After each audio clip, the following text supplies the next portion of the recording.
So I love tackling this in my book because what seems to often be totally dichotomous in nature, whether it's right brain, left brain, science and faith, and any number of things, right? We can actually, if we really look at it, they go better together than separate, peanut butter and jelly, right? And so I love talking about this because I feel like I'm a scientist at heart. I did a bioengineering background. I love using my analytical left brain mind, and I love to prove when I'm doing testing or whatever, the science is really, really important to me.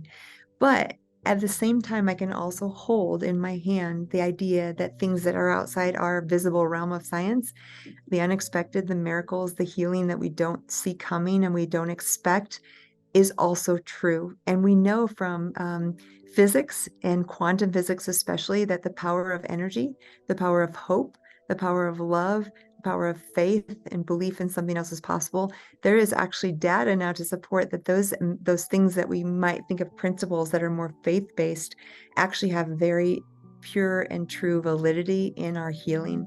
And what I found in my journey is I was like all left brain analytical in the beginning, and then I've always had a strong faith, but it's really swung to equally using them. And what happens, especially as women, and not maybe all of you are women, but I see a lot of women on the call, sometimes we as women, I think, have a deeper intuition. And because we're in a very masculine driven world, whether we're healers, practitioners, doctors, we kind of get told that it's not reliable to trust that intuition.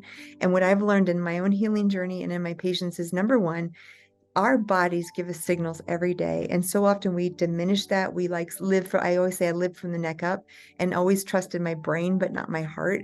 But my body was telling me even before the breast cancer, hey, you're pushing too hard. You're working too hard. You're not resting enough. You're taking on too much. But I ignored it. I suppressed it. And then I got breast cancer. Now, was that the cause? Probably not entirely, but it was one piece of the puzzle. So when I started to heal, one of the things I did was start listening to the signals that my body was giving me, like, is there chest pressure, like feeling anxious? Is there an upset stomach? Is there a pain somewhere that's giving you a signal? Let me tell you a perfect recent example. I have a broken arm and I just had surgery last week. And I was going along in the beginning of this year, really deliberately thinking last year was too much. I traveled, I signed books, I did a movie. It was a lot and it was amazing. But I realized in my body it was way too much. I was exhausted and a little overwhelmed by the end of the year. So this year in the beginning, I prayed and meditated on how do I slow down? How do I say no to more things? I think we can all use this message. And I was very deliberate at what I committed to. I had only 2 events from January through June that I committed to in February. And I'm going along. My story is I was roller skating to take out the garbage, and it's true. And I fell and I broke my arm. And the moment I looked down and saw my weird shaped wrist, I knew, number one, it's broken. And number two, the divine was like giving me a very clear signal. You're not slowing down quick enough, which is kind of funny, right? That it had to, but I literally knew in that moment, this was way bigger than a fractured arm. It is to stop me in my tracks for me to evaluate. And to me, it was almost a blessing, although it was painful. The physical body was in pain. The physical body was like, this sucks. This is so hard to type with one hand. This slows me way down.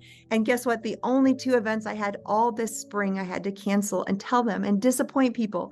So I had to practice this intuitive sense of like taking care of myself first. And 2 things that I would have loved to attend, I had to tell them, I am so sorry. I have surgery. I can't go. And so it was practicing. It was because of this arm break. And you could call this arm just not a coincidental thing, right? I know it was a much deeper spiritual meaning because it really allowed me to, number one, say no to even more and practice that thing, which is hard for all of us as women sometimes. And then and in the same token, just realize I really, really need to take care of myself first. And again, this is a lesson for all of us, men and women, and so relevant. And I'm saying that because I think that demonstrates all of those feelings of the deeper meaning of my fracture had nothing to do with science. It was purely an intuitive, spiritual, emotional lesson. But learning that lesson, even in this fracture, even in the suffering, I have had such joy in the last 2 weeks. Like I'm suffering physically. It's painful to go through surgery. But in my heart, I have this deep joy, a sense of purpose and meaning, and that there's something greater than myself looking out for me and guiding me and correcting me. And in that sense, that's how I meld that. And what I've learned to do in clinical practice is sit with a patient and maybe ask questions that come from the heart space versus just the analytical space.